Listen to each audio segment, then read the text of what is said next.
Hi, everyone. Welcome back to another episode of What They Don't Say with Shannon and Lauren. Today, we've got some spice. We've got some anger. We've got some hate up in here because we're talking about the college that I graduated from and the college that Lauren is about to graduate from.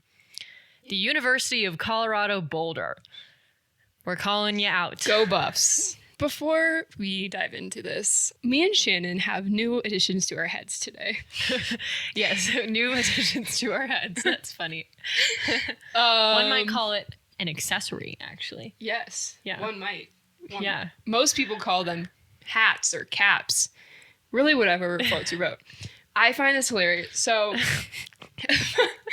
this past weekend was Shannon's birthday. Happy birthday, Shannon. Thank you. How old are you? 23. I'm also 23. It's crazy. We went out and had some fun, and I haven't seen Shannon in like 2 weeks because I had was just depressed as shit and then broke my back and was in the ER. Anyways, I haven't seen Shannon in a little while. We've kind of just been in our own little worlds when it comes to the podcasts and stuff.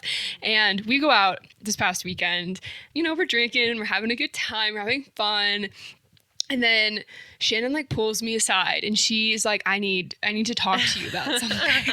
And I'm like, oh my gosh, this is going to be something so serious. What's going on? I was nervous.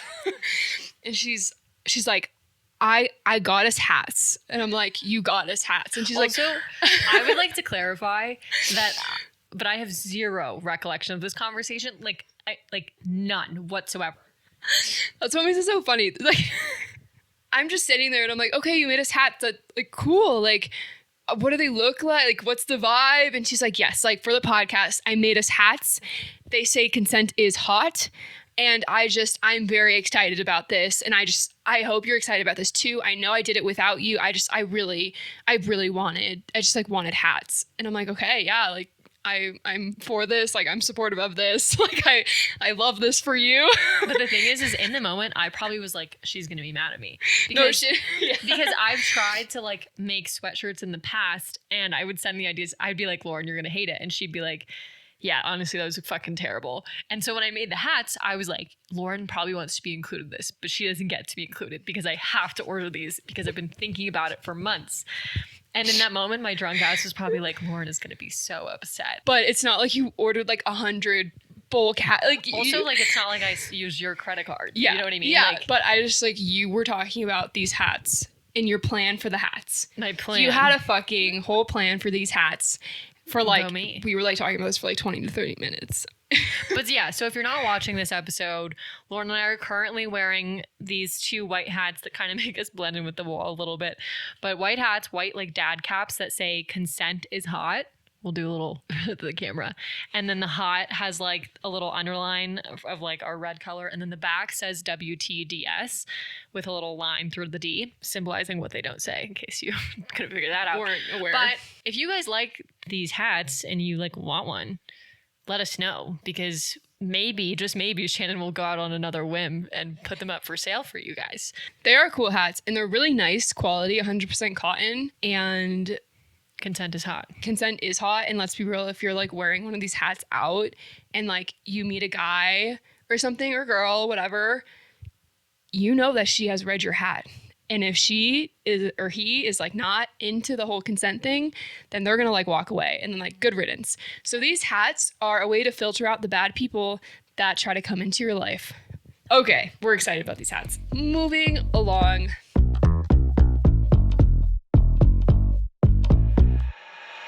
Like Shannon was saying, something that we had kind of been thinking about a lot is the idea of rape culture in athletics. And I think being in this world and working in advocacy or whatever, we think about this a lot, right? It's such a big problem.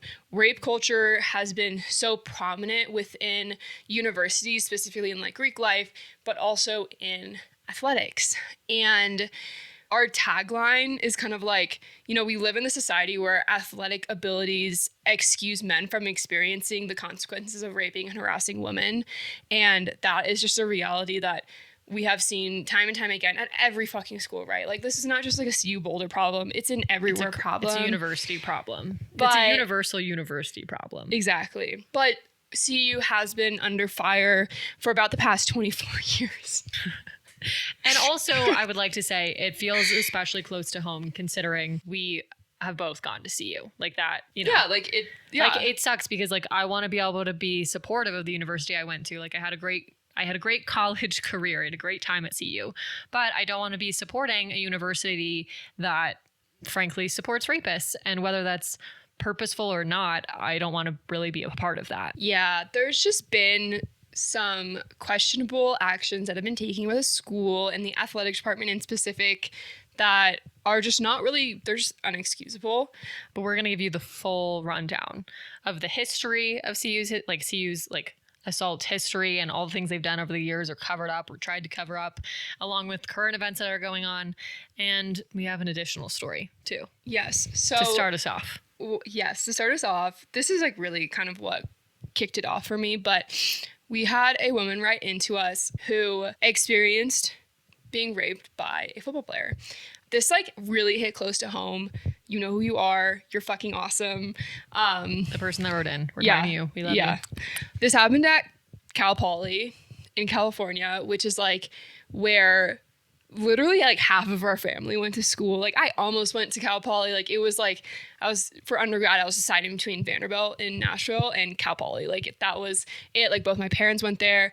All right, aunt and uncle went there. Like yeah, our other cousins went there. Like, so when she wrote in and she was like, this is my story, like I was raped by a football player at Cal Poly, I was like, holy motherfucker, I was on fire. I was so fucking pissed off. Like it really got me going.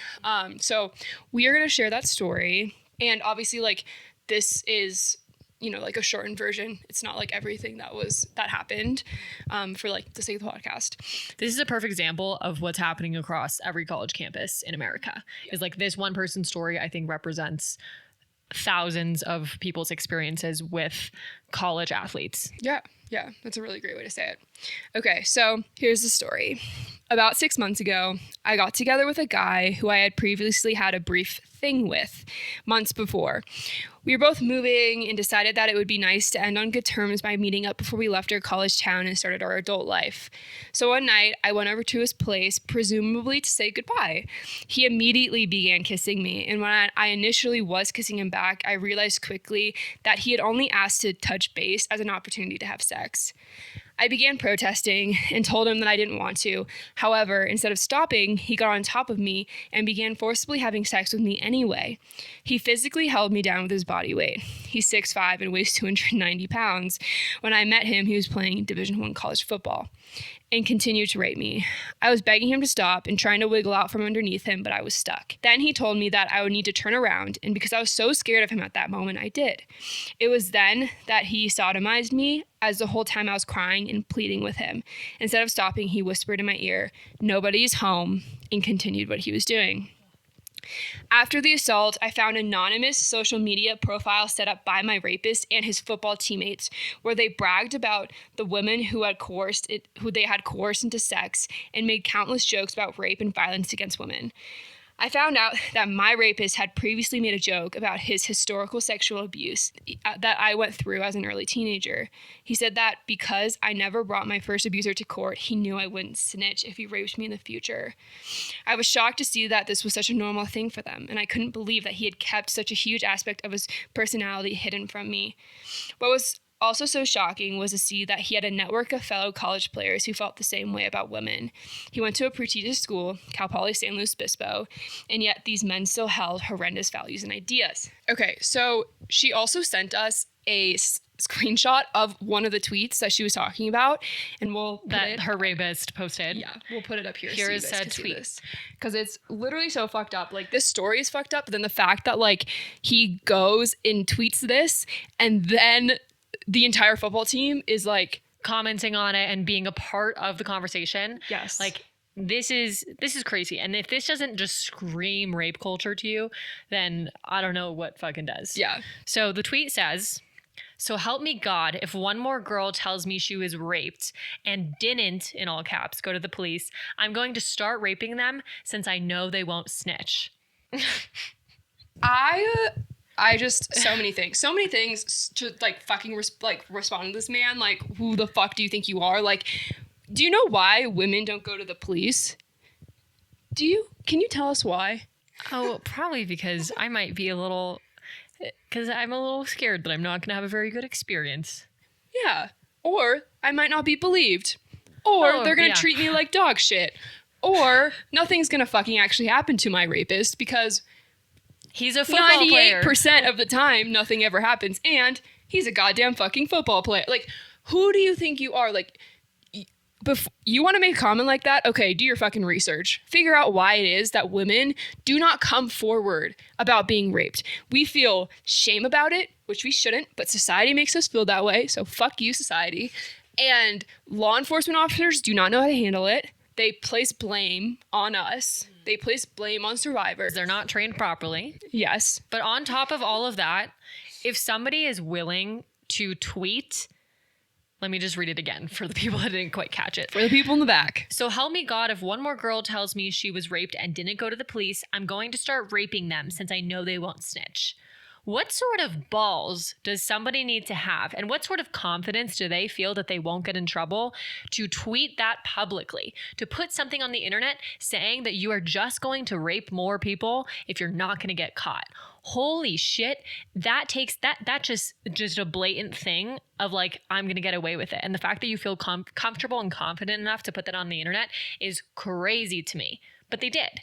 And it probably happens all the time. It does happen all the time. And like the other thing that's crazy to me is that social media censors so much when it comes to talking about violence against women, talking about women's anatomy, you know, things like that, things that are like actually really important to talk about. Yet then there are people on social media platforms saying this shit and this stuff doesn't get censored. Like, what the fuck are these social media companies valuing? Like, this is their algorithms fucked up. Yeah. Because we've had a TikTok get taken down. Obviously, we're not promoting rape. Like, we're promoting like stopping rape and like stopping sexual violence against women and men and like anybody. But we are the ones getting censored. Like, we've been censored a few times now, or like our posts will get taken down. Yeah. But somehow the algorithm is missing shit like this, where entire football teams are talking about how they're just raping women and think it's okay. Yeah. But then this also shows that like rapists don't get consequences most of the time. So men feel like they can just go around raping because they know that they're not going to get in trouble. And even if they are reported, they know they're probably still going to get away with it, which just shows like the other side of this too, is that like there isn't a sense of responsibility or accountability that we give to perpetrators. Like, it's just, you know, you're probably going to get away with it, so you might as well just like do it. And like, I think that is also really core to this issue that we're seeing here. Just not to mention, like, do you think that there was any disciplinary action taken against any of these men for doing this? No. If anything, like, maybe they were removed from a dorm. If they're in a dorm, maybe like suspension, but certainly not as much suffering as the person who was raped got. So thank you to the person who wrote in. We love you. We appreciate you. Fuck you, whoever tweeted that and whoever the rapist is. Okay, moving along. And I hope that someone cuts your balls off. Yeah, because clearly you cannot handle the power of having those two things attached to you. Amen, sister friend. Moving along to a girl that we care a lot about. A girl that is really near and dear to our hearts. Our girl, Ralphie. Ralphie, My yes. fucking Ralphie. I love you. So, in case people didn't know, we are the Buffs, the Buffaloes. And I do like want to say before we begin, like, the buffalo is like a very sacred animal to like the indigenous people of like Montana and Colorado and stuff like that. And I don't want to like discount that because CU does. But there has been some things going on. To paint a picture, before a football game, what happens before a football game, Shannon? At the start of a home football game at the University of Colorado Boulder, CU, we have Ralphie, who is our mascot, our buffalo, a real buffalo, a live buffalo, that runs across the field, like around the field, and then back into a little cage. And along with the buffalo, because we can't just have Ralphie running all on her own, there are these people called Ralphie handlers, and it's just people in like cowboy hats, and they're helping make sure that Ralphie doesn't just like plow into the audience because she's a big girl. Ralphie's a big girl. And it's one of like the best parts of every football game. Like, it is truly, I'd say probably the only best part. Yeah, honestly. Okay. And like people live to watch Ralphie run. Like, people leave after Ralphie runs. Yes, like there's been a football game, where I literally left after Ralphie ran. And like I would get to a football game early only because I wanted to watch Ralphie run. Yes. So that's, and maybe if I can find a video and put it here, I will. Yeah. We'll do a rest. Yeah. So like it's a big deal at CU. And so the team that handles her, that like runs with her, is literally a Division I sports team. Yeah. Like they're called Ralphie handlers, or I guess like buff handlers, but and right now Ralphie, because that's our current Buffalo's name. And it is literally considered a D1 sport. Yeah. Like it's a handler. A big deal to be on that team. It's like an honor to be on that team. Honestly, probably more of an honor than being on the fucking football team. Let's be real. It's also hard. Like you're it's holding back a very big buffalo from killing people. Frankly. Yeah, it's really difficult. Recently, there has been press coming out about how one of the Ralphie handlers has been investigated and arrested for rape. And this is also, not to mention, this isn't the first time this has happened. Back in, I think, 2014, another Ralphie handler, Austin Wilkerson, also raped a freshman girl at CU. So this has happened before. It's a small team, right? It's like only a few people. And back in fall of 2022, his name is Brennan Piper. That's when he became a Ralphie handler. He was literally like arrested a few days after he joined the team. There was allegations against him in September of 2022, so September 26th. He was arrested in December, and I believe that like Ralphie handlers get chosen in October. Yeah. So yeah, a few days or a few weeks, but regardless, he joined the team very closely after the allegations went out. Arose. But the thing is that like you have to get a background check done before you can like join the team. And so these like allegations went out. The investigation started. He still somehow passed the background check, got to join the team, was then arrested. Once he had joined the team, was then arrested. Yeah, after he had joined the team. And then the investigation started, and it's been going on for like since then till now. So like past like 2 years. I think they said the case is like the court case itself is happening in June. Yeah. Or the trial, excuse me. Finally. Despite all of that, has been able to stay on the team this entire time. So like, even though there has been two women who have came forward being like, yeah, this guy assaulted me, he has been able to stay on the team. Not to mention that, yeah, there's people who've said, hey, this guy's assaulted me, but also one of the women was talking about how he was standing outside of her dorm door and was like harassing her.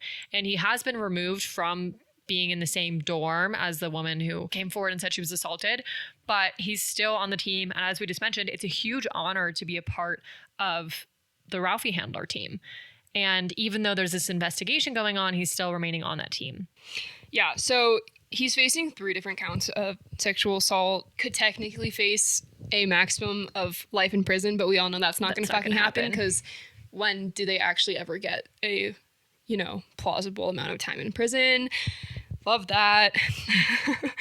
There are like kind of like a couple things going on here that I wanted to point out. The first thing is that the athletics department and CU were all very aware that this man has been under investigation for multiple counts of sexual assault, and he has continued to be allowed to be on the Ralphie running team. I don't fucking like that. Like, I think that's fucking bullshit. Like, I understand that like he hasn't been charged with anything yet, but I think that being accused of multiple counts of sexual assault is enough for a student to be a threat to the community. Yeah. I highly doubt that anyone who is like on administration or anything like that at CU is watching this. But if you are, I have a question for you. And that question is like, I understand that innocent until proven guilty. Like, that is a part of what the United States was built on. I understand that. However, can I say something first? Yeah. Why are victims of sexual violence assumed to be guilty of lying first then? These are the questions. Just wondering. My question for you, CU Boulder, is when does somebody become an immediate threat? What does it take? Does it take somebody to be beat up? Is 2 women being raped not enough? And it's clear that we're not starting by believing first because, he's still on the team, because they don't feel like he's an imminent threat, all of that. But this was the same thing that I was told when we were in our court case. Oh, we can't really, do anything because we don't see that he's an imminent threat. After they had found that there was, like 5 women in total that he had assaulted, right? So if you're telling people that somebody isn't an imminent threat when there's been multiple people that he's assaulted, and even if it's not proven yet, What does that say about who you believe? I just like, when thinking about this, let's say a guy walks into a girl's dorm room and beats the shit out of her and then leaves. Would the school determine that he is a imminent threat to the community? Absolutely. You would, well, I would hope so. I would hope so. But right? but that's an interesting thing because that is a crime between two people behind closed doors, which is the same thing that sexual assault is a lot. But would it still just be an alleged thing? Like, would they not be considered an immediate threat? But like the thing is that why isn't raping someone enough for a school to determine that they are a danger to society and to the community that they are in? Like what? Like I don't understand. Like what is enough? Like is if she shows up at the hospital and is completely like beaten up, like physically you can see that she's been completely beaten up. Like, is that what it takes? Like, is that what's enough? Needed? Like, is that what's needed? Like, if she goes and gets a rape kit done and she has like internal vaginal damage, like, is that enough? Like, what the fuck is enough if like being harassed and raped apparently isn't? Like, that to me is just like what I don't fucking understand is that like, yeah, like there are, well, first of all, like Title IX is just like, it's not enough. And the policies we have at campuses are not enough.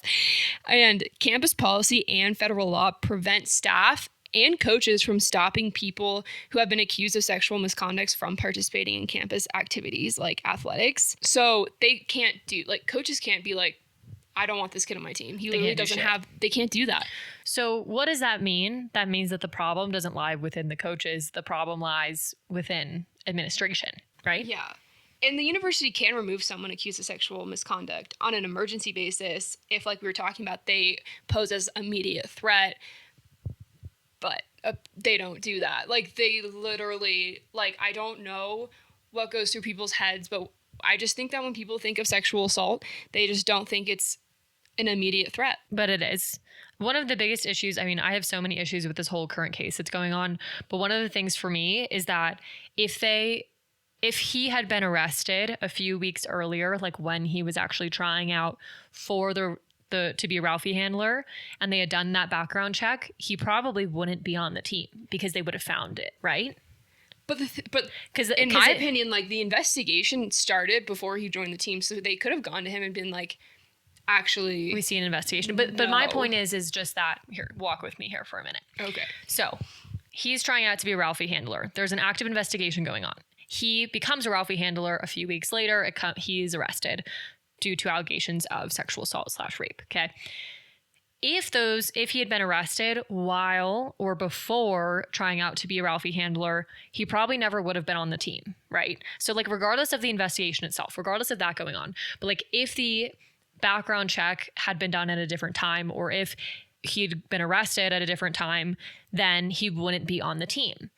However, a few weeks later, because the background check had already been done, he's arrested and he's still put on the team. So I believe that if you are on a team and you end up getting arrested for if something happens where you wouldn't have been allowed on the team, like due to the background check, then you should be kicked off. Does that make sense? Okay. Yeah. That's the thing that and coaches should have the authority to do that. That just frustrates me the most about the situation is just that like things would be different had the timeline been a little bit different. Well, you would hope they would have been different. Yeah. So that's just what's currently going on at CU. But if you dig into their history a little bit, you will learn that CU has a whole lot of history of sexual assault. This is not the first time this has happened. There is just a whole lot going on there. So we're going to give you the entire rundown of the fucked up history that CU Boulder has with sexual violence. Okay. So this is spicy. To understand this, we need to understand something. The past 20 years, CU has been very shitty at football. Very, very bad at football. Just very bad at football. They still honestly suck cock, but they are starting to become a like more NFL-like type football school because of bringing in Deion Sanders, which we're also about to shit on too. Back in the early 2000s, CU was a football school. Like they were a fucking football school, unlike it has been, I would say, in like the past 20 years. And someone explained the CU culture back then as they treated women like somehow our experiences are not important and that it's more important to blatantly support a team in anything they do and that women's lives don't matter. That's like somebody describing the culture back in the 2000s when it was a big football school. Yes. That is how someone described it. A woman who went to CU, who experienced some unfortunate things at the school and with the football team. So what does this mean? In the early 2000s, a grand jury heard a testimony that members of the CU Boulder football team hired prostitutes and strippers as entertainment for parties attended by both active players and recruits. Attorneys for the plaintiffs argue that the university was aware of sexually hostile environments in the football program, and they were deliberately indifferent to it. But this lawsuit against CU Boulder was initially dismissed in 2005 by a federal judge in Denver. Of course, it was appealed by plaintiffs, thank God. The case that the lawyer made is that women are being used as bait to lure players to the school with promises of sex. This practice was discriminatory against women. It endangered them and therefore meant that they didn't have the same educational rights as men because they could not safely attend the school. And after this, CU's applications dropped. Like, people didn't want to attend CU when this all went public because there was this idea that the CU culture literally was just like, we don't care about women, and like the football team is the only thing we give a shit about. So then CU was like, oh shit, we've got to really clean up our act because guess what is bad for colleges? Well, they were losing money. Yeah, they were losing money. They were losing money, and they're like, well, now we need to actually fucking do something about this. They're like, okay, we know, like, hey guys, we know that we fucked up, and originally we weren't going to do anything about it, but I guess now we will because it's actually impacting our funding. But it was also one of those things where it went public. So if CU didn't do anything about it, like when it was private, they didn't give a shit because no one knew about it. It was private. The football team sucked cock and they were doing really bad things when it came to women, but no one knew about it. It was really under wraps. So CU wasn't going to take responsibility for that because, as we know, what do institutions care about? Protecting their image. Okay. Well, allegedly. Wait, you had said that CU sucked cock, but you really meant that they were doing well. No, they like sucked because they weren't doing anything about sexual assault. Okay, okay, sorry. So the team was like playing well, but they are bad because boo, sexual assault. Whatever. Okay, yes, thank you. I got a little bit confused there with your terms. Yeah, so during this time, there was just like a lot of turmoil because CU wasn't doing diddly squat when it came to sexual assault allegations and just like honestly the culture that the football team was creating when it came to women and like literally discriminating against women was toxic. It was really bad. And the school did nothing. They probably tried to hide it. But then obviously because this became this like huge court case, it became public information. And so like they lost applicants, they lost money. And so their only choice was to clean up their act or else shit would just get worse for them, which they deserved. Let's be honest. So they tried to clean up their act. They hired a woman to kind of come in and like develop a whole program around Title IX, I believe, at this point in time. And she was part of the program for a long time. She did a lot. She helped set up like the OVA office there. But so that was like their attempt to try to like fix things, was saying, hey, we're bringing this person in whose sole job is to make this culture better. They're implementing these programs to make the culture better. But one person can't do that on their own.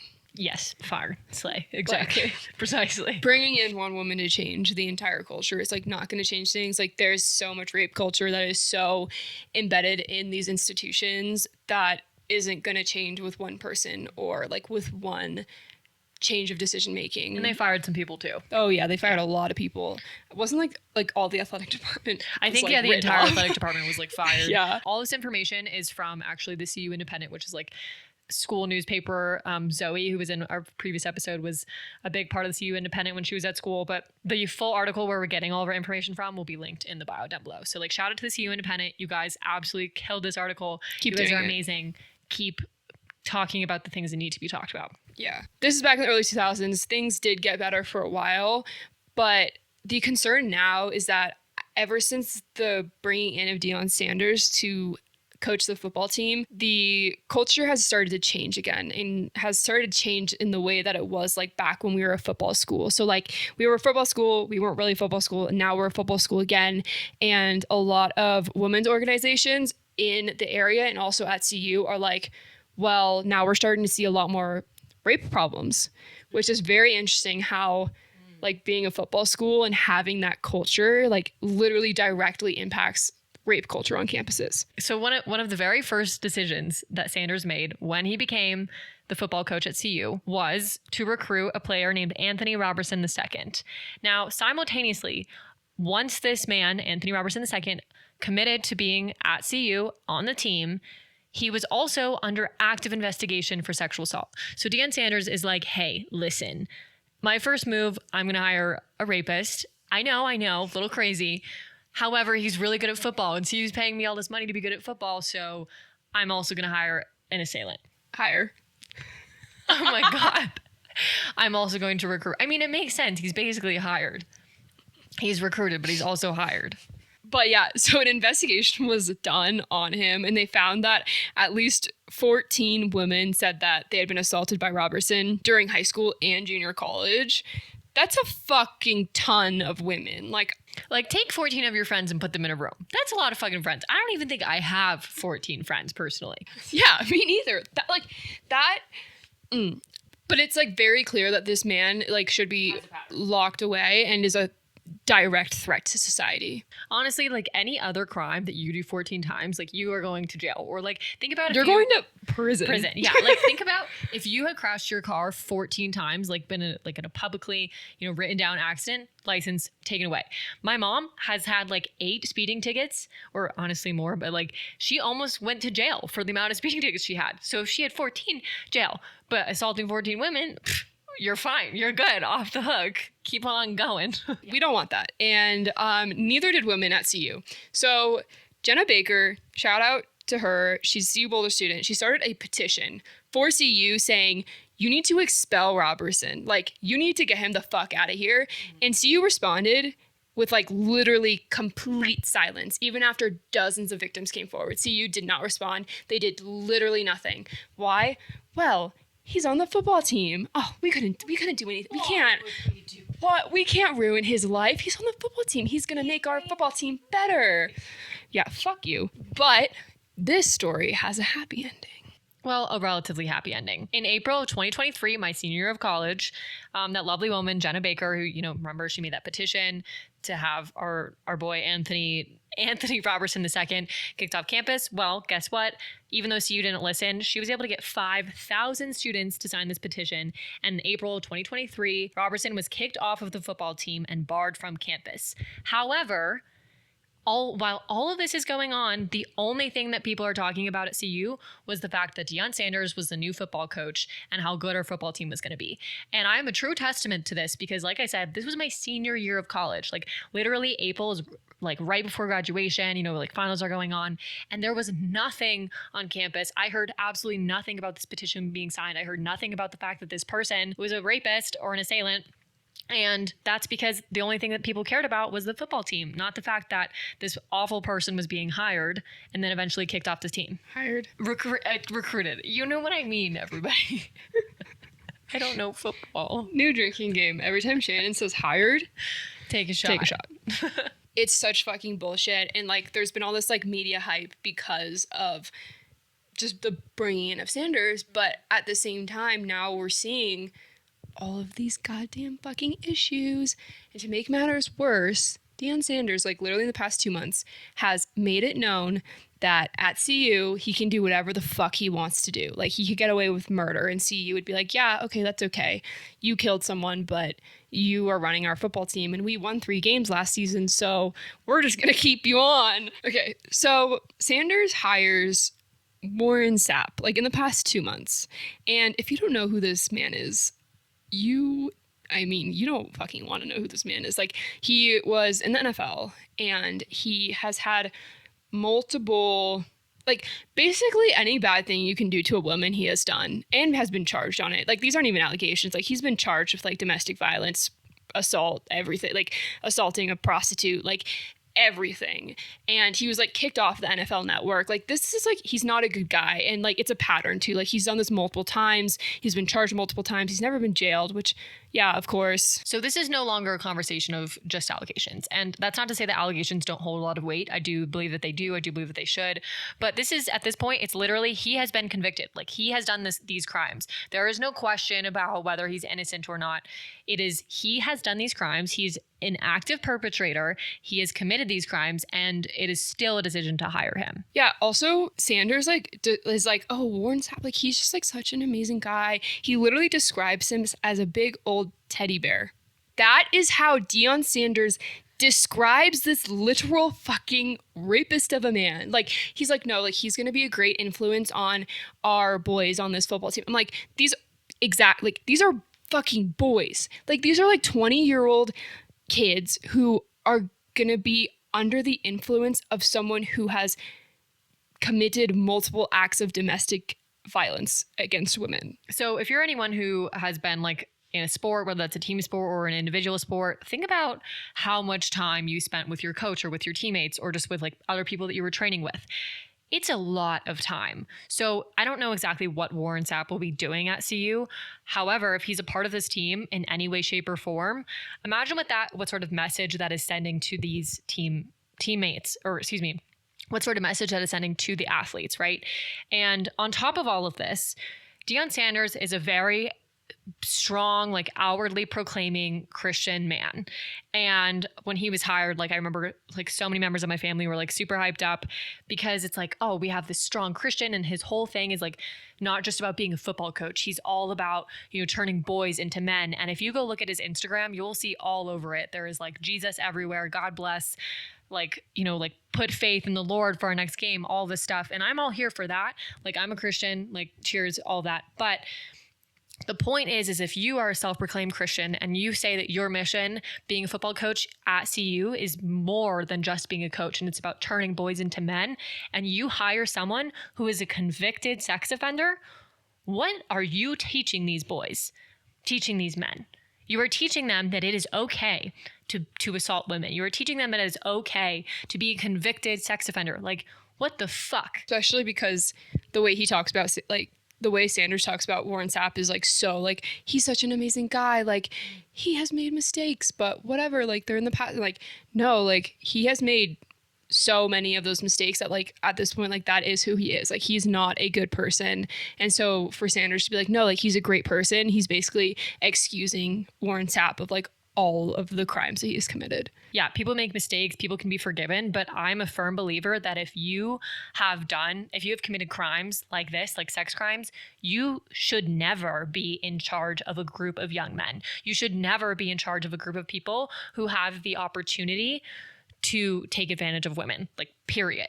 Like, you should not be a part of any of that. It just like kind of shows to the like members of the team, yeah, that like doing these things is okay. Like, yeah, you can get away with this and still end up on top and things like that. And like, that's not what these guys should be learning. And it's not the culture that should be brought to CU. And it's not the culture that should be on the football team itself. And it's just like really unfair too. And like every single media outlet that has written a story on this has been like, CU's literally fucking so stupid for allowing Sanders to hire this man. Like, he's awful. Why would you want him to be on the football team? Why would you want him to be part of like the CU community? Like, this is bullshit. Like, every single media outlet has said that. Like, no one agrees that this is a good idea. And even CU like actually tried to stop it. So this is a Deion Sanders problem at this point. Yeah. Like, eventually they just like let him get away with it. Even though CU was like, we don't really want him on this team, there was only so much that they could do to prevent it. Why? Like, I just don't understand why you'd want to bring a man like this to coach a football team. Like, these are not the type of people that should be like coaching the next generation. You know what I mean? Like, or be in a position that people look up to and respect. Those positions should be reserved for people who have integrity, who are kind, who are respectful towards everybody in their life, not people who are convicted sex offenders. Amen. We're going to wrap this up, and we wanted to wrap up with a quote that was from one of the articles that we will tag below. And Iswari Dugirola.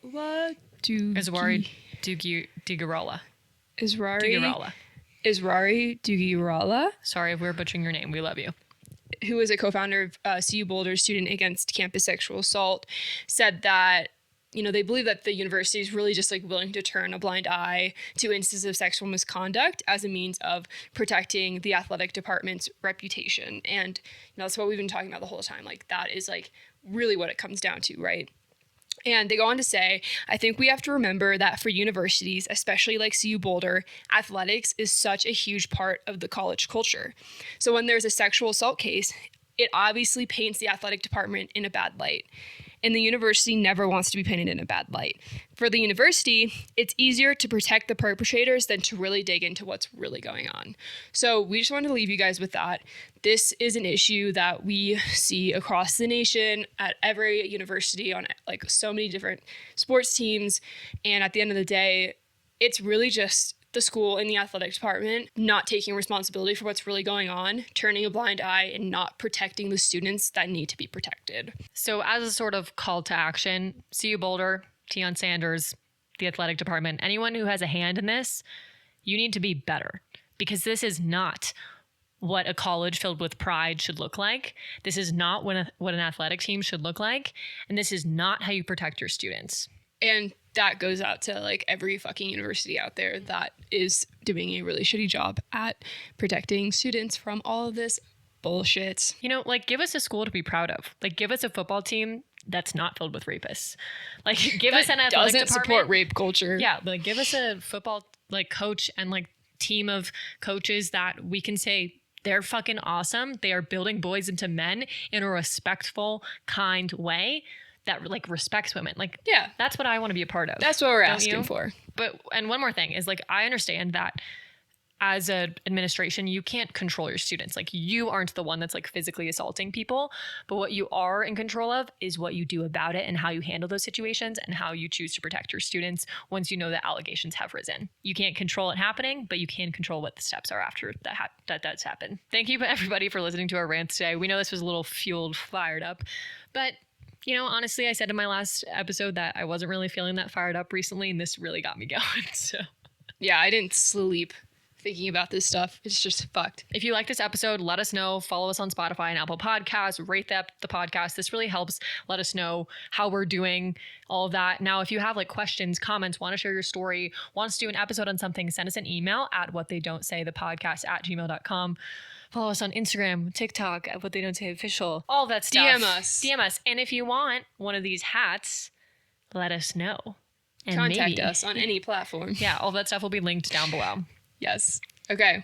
We love you guys. You're amazing. And we'll catch you guys on the flip side. Cheers. Cheers.